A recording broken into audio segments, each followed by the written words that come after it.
if we were to put, we had a garage sale over the weekend, which my wife said we would never do again. And by the way, my wife Allison is in the studio here this morning.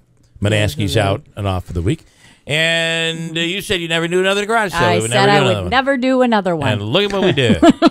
Now we have a garage full of stuff, which we're gonna end up donating. But I thought I'd bring a few things in. Like, go ahead, Angela, take over and give to my wife the yeah. He was loving the Hannah Montana tour bus. Yeah, I think he was. Look at this Hannah Montana tour bus that's free to anybody who calls in right now. If you have a daughter that it fell in the car. So yeah, I see it opens all up. It's like a tour. Yeah, it opens up. It's got a hot tub and a little party room. And does it come with Hannah Montana included? Yeah, and I don't think so. No, and there's dolls here that can come with it and bring up, take the whole box right over to her. There's some Barbie dolls there and all sorts of stuff. Just call us at 736-0186. One of those dolls is naked. Yeah, we can't have that on the TV. Come on, put that back in the box. By the way, our intern, Angelo, if you're watching on TV on WFXV, Fox 33, is... Oh, look at that. It's a Prince. Prince. Not Prince as in... Well, I was going to say purple pants is about the only thing that resembles Prince there. So these are all nice things that any kid would like, but the traffic wasn't there in the afternoon, was it? No, it was quiet in the afternoon. Very quiet. Do you think the whole garage sale craze is kind of diminished? I think it is. Yeah. I really think it is. So how many people on your road had a garage sale? Was it? I mean, it was a whole village. I know. I've heard that the whole village, there were 95. Yeah, it's a lot of garage sales. And but I just didn't think the crowds were as big. It was big in the beginning, but then it got really, really quiet. So then you end up with all this stuff, which will go to the Goodwill or wherever Salvation Army or wherever we're gonna give it. But it is what it is. All right, let's see. I wanted to talk about a couple things that are on out there. And Allison, I mentioned to you that Comedians in Cars Getting Coffee. That's the series that Jerry Seinfeld drives around. Yes. In a different car every time, right? He picks a different car. Mm-hmm. I think it's on. Is it Cracker or something like that? Remember, we were trying to look for Crackle. Crackle. Thank you. It's Crackle. Now, Cracker is the white channel. It's only white sitcoms, white families. I can't keep track of these. Cracker.com. Crackle. So Crackle, you're right. And do you watch it at all? I've seen. I know what it is. I've web seen only. It. Yeah. It's web only. I've seen it. It gets huge numbers. But he did Lorne Micahels. And here, Lorne Micahels on how a film studio is like a zoo. Listen to this. Around studios, it's a little bit like a zoo in the sense that when you go to the zoo, the first thing you want to see is the lion because the lion's king of the jungle. And who would that be? That would be Brad Pitt. That would be a leading man. Yes, a leading man or a leading George Clooney. Yeah. Those are the lions. Yes. Then the next thing you want to see is the bear. Then you want to see the bears because the bear is the strongest and the fastest, and those are Arnold and action people. And then before you leave, there's the monkeys. There's something about the joy, the sheer fooling around, because it is what comedians do. You know, you can't tell when they're working. Do you know what I mean? You can't tell what they're doing or how they're working, and it's disorganized and chaotic, and they're doing it to make each other laugh. Yeah, that's interesting, right? That's good. So Saturday Night Live must be like a bunch of monkeys. Bunch of monkeys. I think so. That's what he's saying. Here, he says John Belushi got into the White House when he was on SNL, got into the White House without an ID. But, you know, you did the White House recently. And the first time I went there was with John Belushi and Chevy and Dan Aykroyd. And we were going to film Gerald Ford sang live from New York in the Oval Office. Oh, really? And we pulled up at the gate, and that's all there was just a gate, like a studio lot. And the guy asked for ID, and we took out our driver's license. And of course, John Belushi didn't have ID. And I go, John, you came to the White House and you don't have it, you know, anyway. And the guy at the gate said, I know who he is. And we were let in. Wow. So never would that happen today. I don't think that. Yeah, it's not that way anymore. But didn't it happen? It did happen, though, when that couple, what was that couple? Oh, reality. Salahi, her name. Yeah, reality show people. Reality they got into, was it the Clinton White House they got into? Or some party. Yeah, they got into a party. And then it talks about whether or not when he's going to step down. They just from sent SNL Hillary an email RSVP. That's all that they needed. Okay, I have, speaking of comedians being like monkeys, and always fooling around and screwing around. We were at the Turning Stone on Friday night to see Tracey Morgan. Yes. And it was a great show. It was. The woman that was on before was very funny. She was great. And then Tracey Morgan came out, and he is noticeably, he's injured. There's just no doubt about it. Yep.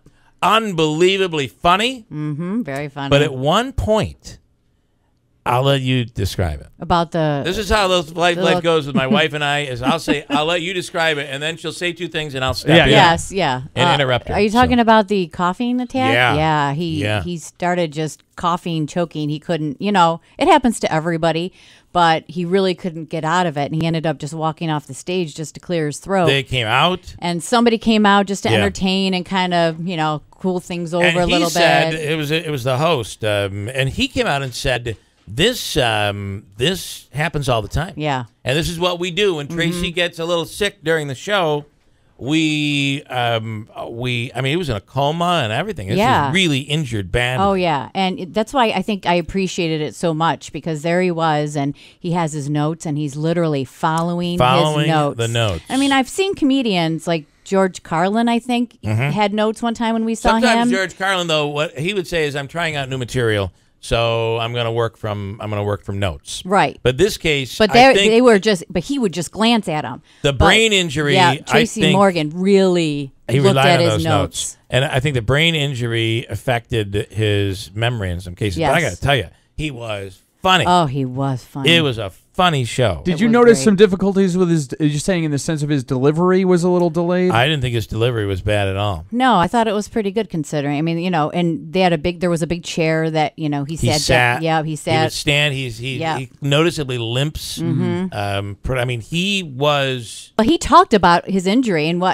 he referenced his time in a coma and what happened when he was in the hospital and who visited him. It was really neat. It was like listening to a biography. Yeah, it was like cool. He was talking about his experience. And he did it brilliantly. He moved from serious, and then he'd end with something funny with it. I mean, a serious setup, but it was about his life. And it was, I'm just saying, it was really a great show. It was. Did anyone get pregnant? No. Somebody don't get pregnant. A little bit of here's a little Tracey Morgan for you. I love this cornbread so much, I want to take it behind a middle school and get it pregnant. I am a Jedi! I am a Jedi! I am a Jedi! You seem like you have a nice chemistry. I am a stabbing robot. Okay, I will stab you. Oh, all right, no, okay, all right, that's great, Tracey. We'll take a break. We'll be right back. Peekaboo, I'm gonna hump you. Oh, Lordy. Boy. Anyway, he was awesome. He's put on a little weight. He's got a belly. Yeah, I think he kind of was always that way, but we all kind of. I mean, I'm speaking for myself. I'm not speaking for anybody else. 8:32. Joe on the line. Good morning, Joe. Good morning, guys. How you doing? Good. What's up? Listen, regarding your garage sale. Yeah. I can't get around this year because my wife needs knee surgery on next Tuesday. But I want to know if you guys have vinyl records. I'm a record collector. I'm from Frankfort, New York. Okay. I'd love to buy the vinyl from you guys. Don't give that away if you have it. I haven't put the vinyl out, along with 8 million other items that I don't want to part with. 8-track tapes, cassettes, shut up, and for God's sakes, every CD that hasn't sold. I'm gonna. Most of my collector's items have little price tags on them from previous garage sales. Listen, I'll think about that, Joe. And if there's something that I want to get rid of, I'll give you back to Angelo, and he'll get your number, and maybe awesome. I can hook you up if I get rid of the stuff. But I have many. I used to be a DJ. I'm a big vinyl collector because I'm a legally blind individual. Okay.